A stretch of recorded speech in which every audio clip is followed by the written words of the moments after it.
बातमी कोल्हापुरातून कोल्हापूरच्या महिला जिल्हाध्यक्षांच्या नावे बनावट अकाउंट तयार केलं गेलं। फेसबुक इंस्टाग्रामचं बोगस अकाउंट तयार केलं गेलं। शीतल फराकटे राष्ट्रवादीच्या जिल्हाध्यक्ष आहेत। लव जिहादच्या उद्देशानं मुलींशी संवाद सुद्धा साधला गेलाय। लव जिहाद करण्याच्या उद्देशानं मुलींशी संवाद साधला असा संशय शीतल फराकटे यांनी व्यक्त केलाय। याविषयी जिल्हाध्यक्ष शीतल फराकटे यांनी तक्रार सुद्धा नोंदवली आहे। तर कोल्हापुरामध्ये हा प्रकार घडलाय। दरम्यान शीतल फराकटे यांच्यासोबत संवाद साधला आमचे प्रतिनिधी अमरसिंह पाटील यांनी। पाहूयात। राष्ट्रवादी अजित पवार गटाच्या जिल्हाध्यक्ष महिला जिल्हाध्यक्षा शीतल फराकटे यांचे फेसबुक अकाउंट एकाने हॅक केलं आणि त्यावरून बऱ्याच महिलांशी संवाद साधला।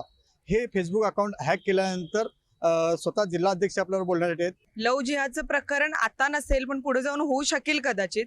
मुळात गुन्हेगाराला कुठलाही जात धर्म नसतो, गुन्हेगार हा गुन्हेगार असतो आणि लव जिहादचं म्हणत असाल तर त्याच्या विरोधात असणारी मी एक पदाधिकारी म्हणून नाही पण माणूस म्हणून, कारण हिंदू मुस्लिम शीख इसाई सभे भाई भाई, मग भावाभावासारखंच गुन्ह्या गोविंदानं आपल्या देशामध्ये महाराष्ट्रामध्ये नांदूया। या मुलग्यानं ज्या मुलगीशी माझ्याशी बोल असं सांगत होता वारंवार, आपलं अकाउंट वापरलं।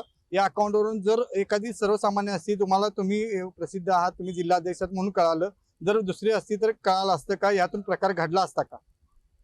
दुसरी असती तर कळालं असतं, पण जी लोक म्हणजे या अनेक गोष्टी अनेक लोकांच्या बाबतीत ही गोष्ट घडत असते।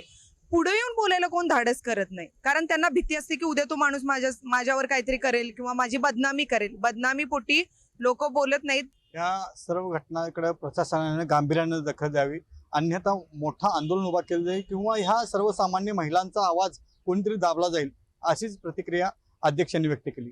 अमरसिंह पाटील, जय महाराष्ट्र, कोल्हापूर।